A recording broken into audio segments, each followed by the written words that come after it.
Hello everyone, my name is John Michael Bushman and welcome back to Master Duel. Morale may be at an all-time low in the rank ladder, but every once in a while, Konami throws us a bone and gives us a really good event. Dice Rally was a smash hit last time. Lord knows that they won't mess this one up, and thankfully they didn't. Even if you lose in this event, you'll still get rewards, which is amazing, amazing, amazing. I cannot say anymore. This event is really fun. It was really fun the first time around, and it's even better now. They refined some of the stuff. You'll still get rewards even if you lose, which is amazing for, people who don't really like to min-max and just want to play Yu-Gi-Oh! In a more casual sense. And yeah, I'm using Black Wings for this event. Of course, they banned some of the staples that you see on the rank ladder a lot. And yeah, we're just gonna hop right into it and let's fly with some Black Wings. Oh, and if the audio sounds a little different, I'm in a different location. So there is that. And the thing about the Dice Rally, well, they have conditions like this. Sometimes because of said conditions, certain stuff doesn't actually work. I've seen builds that don't even have infinite impermanence because, well, sometimes the dice giveth and the dice taketh away. Oh, excuse me. Oh my god, got spit stuck in the back of my throat there. I might actually even be able to do this without normal summoning, so let's see what we do here. So we're gonna get Vata down. No, we're not gonna do that. And my opponent concedes. Yeah, Black Wings is one of those tier 2-ish decks that shine a lot better in a format where Ash Blossom doesn't exist. But unfortunately, the Dominus cards exist in this format, so it can still stop some of the other stuff that can be done with older decks. And I actually did try bringing Crusadia into this format because it's lower powered, but for some reason Crusadia just doesn't cut the mustard anymore. I don't know why, but I guess because Crusadia, you literally need 2 monsters in hand in order to make all Crusadia combos work. And if it's stopped at any point, well, Crusadia falls apart pretty quickly. And unlike Black Wings here, who now have 1-card combos. So there is that, I guess. But first duel, we won. You take stuff like this around here because it's an event anyway. You're just here for the rewards unless you really want to min-max in this event. But you're generally only here for the rewards. Let's move right along to the next duel. Lots of die rolls, so let's see what my opponent has for me here. I get TG Striker, and they get an Archfiend Link monster. What does this do? Vector Scare Archfiend. Okay, not much, but this is a level 2 tuner, so it could do a thing or two once it comes back around to me, but we don't have any interaction whatsoever, so we're just gonna let it be here. I'm not quite sure what my opponent's gonna be able to do when one of their zones is clogged up, but they're playing Sword Soul, so they probably have a way or two to just do their thing in spite of everything. So I just turned off my interaction because Lord knows I can't do anything about this board. But I think I may have just lost because I don't exactly have too many hand traps. I mean, some hand traps are still viable. Even in this slightly lower powered format. It's still pretty powerful by Yu-Gi-Oh standards, but not as broken as what you see on the rank ladder at the very least. So while my opponent does Swole combos here, I'll just skip to the start of my turn, because this might take a while. Okay, we're at the start of my turn, and all they ended up with is Lean Mean Chungus. Yes, because this is also Long Yuan. Or was it Cheng Ying? I'm not quite sure. I don't remember. Oh wait, is this also Long Yuan? No, this is Chi Xiao. Good God, I don't remember my lore. But we're gonna get rid of the negate here. We're gonna do it like this. This may be a banish, but at least it's not a negate. So I'd rather get rid of the negate, as is the norm. We're gonna send one of the Black Wing Dragons to the Gurav Yard. We're gonna use Allure of Darkness in the Imperm column because that trap card is somehow available in this format. But now, because we drew Raigeki, we're going to do a little something here. We're gonna see if my opponent has anything else, question mark? Maybe. Maybe not, maybe yes, maybe no, who knows. We're gonna find out soon enough. By the way, in case you didn't notice, there's an entire thing going on with football and Yu-Gi-Oh right now, especially here on Master Duel. There's an entire package of stuff that you get because of a partnership with a football team. It's Konami's second attempt at partnering with a football team here. Good God. Let's just hope that the people that are involved don't make any racist comments yet again. And that's a deep cut of information. You'd have to be really in the know and in the weeds in order to know what happened in those exact years. Because good God, it's let's just say it wasn't a good time for the people involved. So there's that. So we're gonna do this. And then we're gonna do that. Sadly, since we're under the effects of Lack and Lolbird, we can't do too much. So we're just gonna do it like this. And we're gonna get a Blackwing Dragon there. Yeah, we can't really do much anyway, so we're gonna do it like this. We're gonna bounce Chinook back to hand. Then we're gonna summon Zephyros in attack position. I could make Chaos Angel here, but I don't think it's going to do much, especially because there isn't really much that I can do. We can make Black Winged Assault Dragon, now that I think about it. And it's, I believe it, but I think it's slightly less damage because this is 39 plus 16. That would be 16, 39, 16 carry 1. That'll only be 54. And then adding Blackwing here. I guess it's also good to do it. But wait, is this Earth? No, it has to be light in the dark. So I guess we're gonna Synchro Shokan it up. So we're gonna do this. And one thing I realized, you don't really need a specific Blackwing to make the Blackwing Assault Dragon here.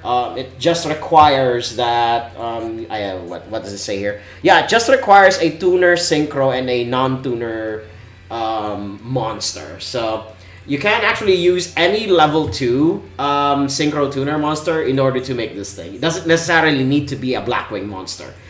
People tend to forget. And I have gotcha'd a few opponents because they forgot about this little fact. An opponent's thinking about, negating something here. I don't know what they're doing. Or they could also, they're just thinking about running down the rope and whatnot. So there is that. Now they're gonna be in for the shock of their life. Like, wait, you can do that? Now I think we have more than enough. I mean, they're gonna burn themselves to death if they even try to combo through this. And we have 2 negates in hand, so we're just gonna move straight into combato. Ooh, we got nibbed. Well, that happened. I mean, you don't really expect Nibiru in this format, but yeah, that's. Although we do end up with a huge ass token though. Now we're not going to continue with our main phase, and we're just going to move on to main phase 2, and we're just going to pass back. Although opponent is playing on really thin margins, and he cannot really exactly attack into the Nibiru token very easily. I just set this to attack position and keep hitting over all of the stuff that he does. Unless he has a way to physically destroy this token, he will not be able to do too much here. We do have an Effect Veiler to negate whatever he's going to try to do here. And Moye being one of them is definitely it. Let's see if they do indeed normal summon it, because, I mean, they don't exactly have a choice. So they're gonna try to do it, if they even want to, question mark. I mean, they should, because they're gonna want to advance their game state a little. But if they don't get rid of this token, they are just dead. They are just dead. Okay, they have Adhara. Was it Adhara? I don't quite remember the names of the 10 dragons. So we're gonna negate that. What's it? Oh, Ashana. There we go. Adhara, I believe, is a different dragon.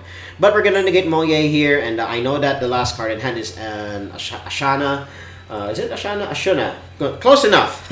I got the vowels wrong, but here we go. Okay, now we have a massive token. I don't think I'll still be able to do much, actually, because 100 attack on Chinook doesn't really search anything with Black Whirlwind. So we're just going to attack. We're gonna attack into Moye for a chunk. He's 6,300. And yeah, I believe that's it. That's all we're gonna do. Not like my opponent's gonna be able to do anything about this. We're gonna find out soon enough. And again, you don't really play around Nibiru, especially in a format like this, especially in events. While yes, you can prepare it to some extent, I don't really see myself doing too much on that front. Simply because it's a lower powered format. You just either you play around it or you don't, and most likely you won't. Because you don't really expect too many people to take events too seriously, at least here on Master Duel. Well, at least I don't expect people to take events too seriously, unless, of course, it's one of those events where you need to lock in a little. But otherwise, these are just places where you can get a ton of resources.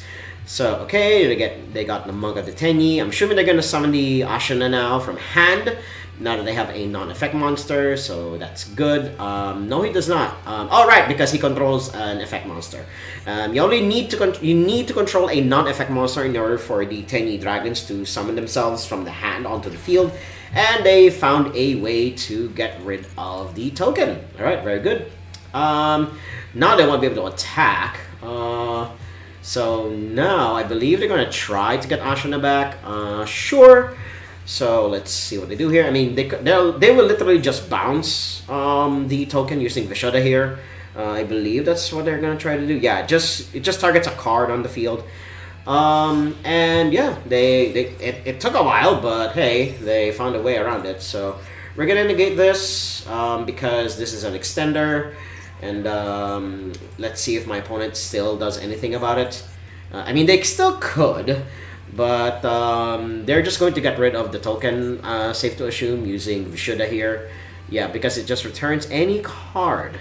So let's see what they do here. I mean, they are working on really thin margins, and this face down has been on the field for a while, and my opponent has not used it at all. So we're going to see if they even do anything about it, and we even get a cheer every time we click on certain areas in this football-based arena. Don't get me wrong, it looks nice, but I personally don't like it. There were a couple of other recent bundles that they released, and I tend to buy those because it's just free dust. Nothing more, nothing less. Okay, and I believe we just win here unless my opponent does something out of the ordinary. Okay, we're going to use that there. We're going to Feather Duster away the one piece of back row that they have, if it's anything at all. We're going to find out soon enough. And is it Blackout? Oh my god, it is indeed Blackout. Alright, cool. I mean, they eventually found a way. So, okay then. So that was a way to force it out, but now we are in an empty board that does not do anything in the slightest, and that is sad.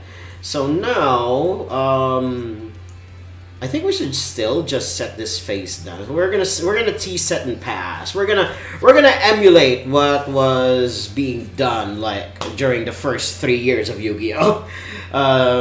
Most boomers would consider this to be a very powerful move. But sadly, my draws have been bad. So we're going to see if my next few draws will get me out of this. A lot of our stuff is in the graveyard, so we won't be able to do too much.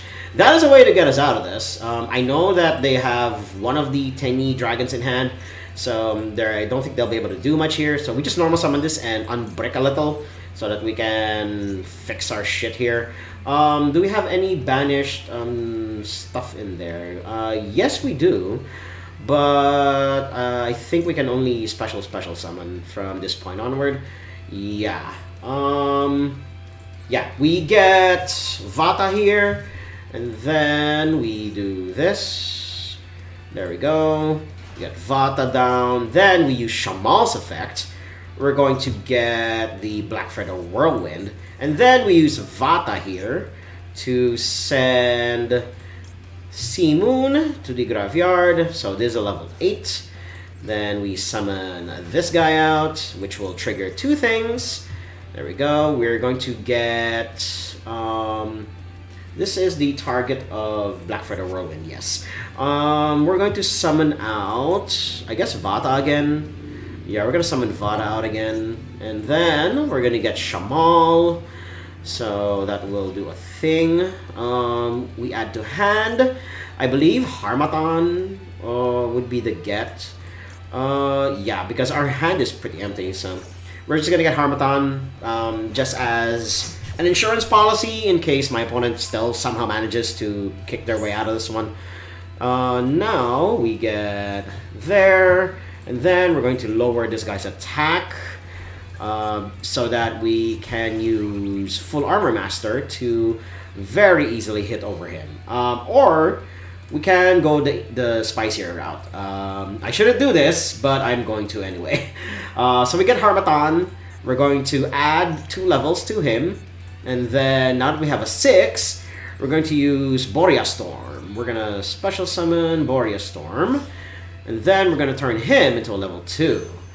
And then once he's been turned into a level 2, we're going to summon the last copy of the Assault Dragons in the Graveyard. No, we're not going to do that one yet. We're going to Synchro Shokan this. Oh wait, no, if we do that, we won't be able to summon Full Armor Master. So we're just going to use Full Armor Master here. This is just me playing with my food, but I need to do my dailies, alright? I need to synchro summon. So we do that, and suddenly I am lagging. I don't know why.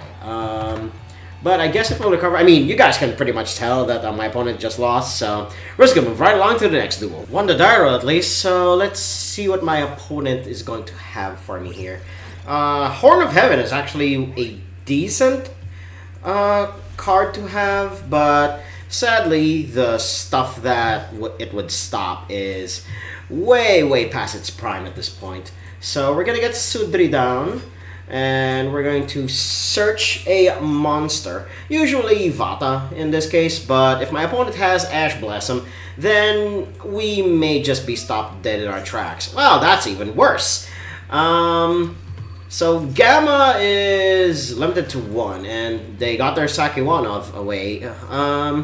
So we may just be dead here, unless it's just their form of negation.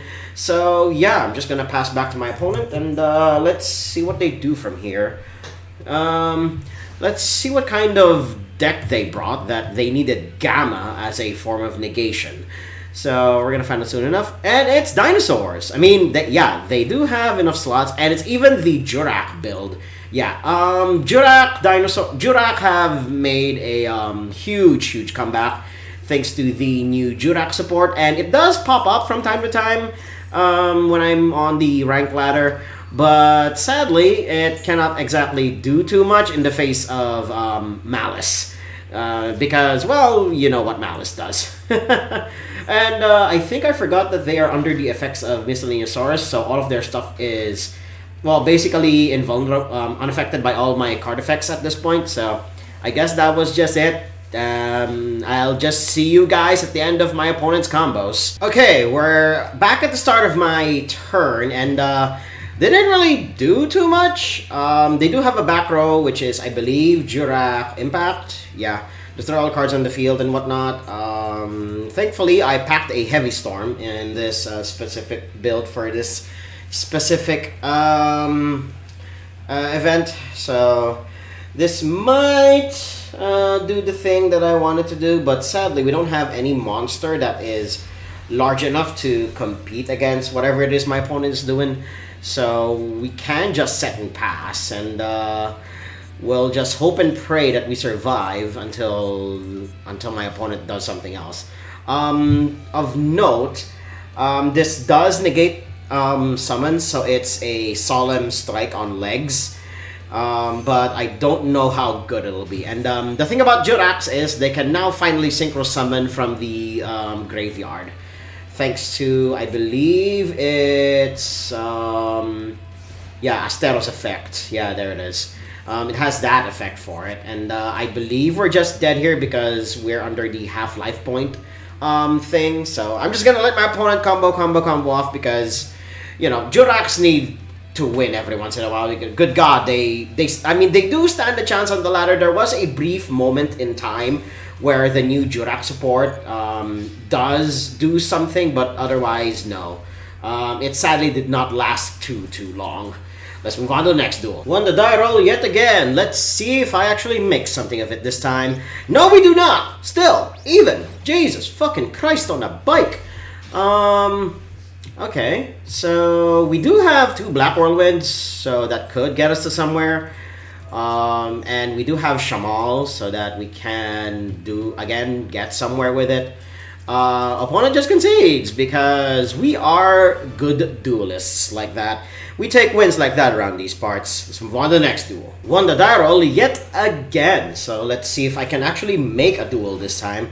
Not with a hand like this, unfortunately. So we do run the risk of having Allure of Darkness here and just discarding our whole hand. But what we can do is at the very least, we set Dominus Impulse. And I think I'm not fine with discarding Twin Shadow here. And we can just set Ash Blossom just as a body. But where's the fun in that? So we try to allure the darkness here. And, well, we don't end up getting rid of anything. But sadly, it's not going to do too much. And that is very sad. So we're just going to get rid of Chinook and hope and pray that our interaction is going to be more than enough for whatever it is my opponent could potentially do here. We do have an Ash Blossom and a Dominus Impulse, so we can stop certain things from happening, but we can't stop everything. So, okay, they are doing Fiendsmith shit. I'm going to stop that with Ash. Just stopping Fiendsmith from getting their feet off the ground is always good, and I used to play the deck, especially with Yubel Fiendsmith. Harp Horror. That is an effect that I am going to stop once they use Harp Horror to summon something. Yeah, they're going to send that, and again, sending is for cost. Then they're going to search, and then, yeah, they're going to get Babel. Let's see what else they do. Okay, yep, yeah. They're going to do the Babel thing. Excuse me. Then they're going to use Harp Horror here, which will summon from the deck. And this is where we use the Impulse. I'm pretty confident that my opponent can still get somewhere, but having the Stealth Kraken here may screw them up somewhat, because now that everyone is water attribute, I think that may close them out of certain combos, because there are Dark Locks in this deck, because that's how Orcus works. Unless they have a way to remove Stealth Kraken, I mean, if it even impedes their combos, because I do remember there being a Dark Lock somewhere in the deck. I believe it's the Orchestrated Nightmare, if I remember correctly. Yeah, Crescendo doesn't really do much, so we're just going to wait and see if my opponent screws up somewhere. Because again, there is a Dark Lock somewhere in this deck. I just don't remember exactly where. Especially with the new pieces of support that Orcus got. So we're just going to see if my opponent somehow manages to screw up, but I don't think they're making that mistake yet. So they have both Galateas into rotation, and we're going to see how far they go from here. Okay, they're going to link summon everything away. They get Enlil. I'm just noticing now his name is Enlil Girshu. Which is, I'm not quite sure where in the Terminal World timeline this is already. Their story is long over, so who's to say where this stands at the moment. So they got rid of my blocker. I'm not too torn up about that. But we do have the Heavy Storm in case something else happens here. That is not it, Chief. So, yeah, we may have just lost because our draws are not up to snuff. So, let's just move on to the next duel. Lots of die rolls, so let's see what my opponent's gonna build up here. We do have a Raigeki, just in case my opponent does something ridiculous. And our life points have been cut in half, unfortunately, since my last die roll on the Dice Rally. So, we just have 4,000 life points to work with. Although, having Oster, which is just a one of fun of in this deck, Delta of Invitation, what in the flying... I've seen this card every once in a while, and I am not quite sure what it does. So you do you, opponent. It sends a level 5 or higher zombie from deck to graveyard, and then if there's a zombie on the field, you can summon a Delta token. If a monster is added from graveyard to hand while this is in your graveyard, add this back to hand. Okay, cool. It's for zombie decks. I am not quite sure how viable that is at the moment, but eventually it probably will. Oh, somebody's playing Eldritch. Well, I guess the profile picture should have given it away. And Zombino, holy shit, somebody's playing this thing unironically. The two are so close, they die and return to life. Inseparable. Wait, the two are so close, they die and return to life. Inseparable. Oh, it's a haiku. Oh, that's interesting. I'm not quite sure what the Japanese... I'm pretty sure there's a Japanese thing about this in the original language that YuGiOh is in. So it may be something else there. So Silhouette Rabbit is something that you do not expect. But, oh, okay, that's what he's for. He gets the Eldritch stuff out of the graveyard, out of the deck, and then onto the field. So... okay, then. I see you, opponent. I see you. Okay, now you finally get the Golden Boy. Then you do that, and then that will put him onto the field. Good God, I have not seen this guy in a hot-ass minute. And he even got an alt art. Yeah, if you've been on Master Duel since day one, and I was one of those, Eldritch was one of the top decks of the time. And, hoo boy... people hated this guy, and he's been power crept, sadly, out of the format thanks to Labyrinth. I am pretty sure he can't be destroyed at the current moment because he was summoned out of graveyard by his own effect. But we can get rid of his allies here. I am not quite sure if I can even fight through this because Eldritch is known for their insane set of tools at their disposal, especially in a format like this. I mean, look, hell, I don't think they can even compete against the tools that stuff like Malice and Rysil have these days. So let's just see how far we can go from here. Otherwise, if I lose here, then at least it's against the Golden Boy himself. Okay, yep, he's going to destroy a face-up card in my field. I'm assuming it's either the Zephyros, but I can just get him back, or it's going to be the Black Whirlwind, which is actually the better option of the two, and that indeed he does it. Now I won't be able to get the search, and he's going to summon a zombie, and I'm going to stop that. At the very least, I do have a body on board, question mark. It's not going to do much, but it's going to do something. So now I know that the last card on their field is exactly the Huajero, the one that banishes from the graveyard, and sadly, the Conquistador's booty is a little too fat for Zephyros to take on. So let's just pass turn to the Golden Boy, and I mean, they probably have a way to kill me from this point, so I'm just gonna close up the video from here, because I've been actually recording for a bit, because I love this event, in case you guys couldn't already tell, rather. So this event, I just wish that Konami did this more often, and so that we can, faff around like this. But otherwise, yeah. Rank ladder still sucks. Playing in events is a nice break away from the absolute state of the rank ladder. So there's that. And while my opponent is here is killing me, I'm gonna cut it here. And if you guys like what you saw, hit like, comment, subscribe, and share this among your friends. And until next time, toodles.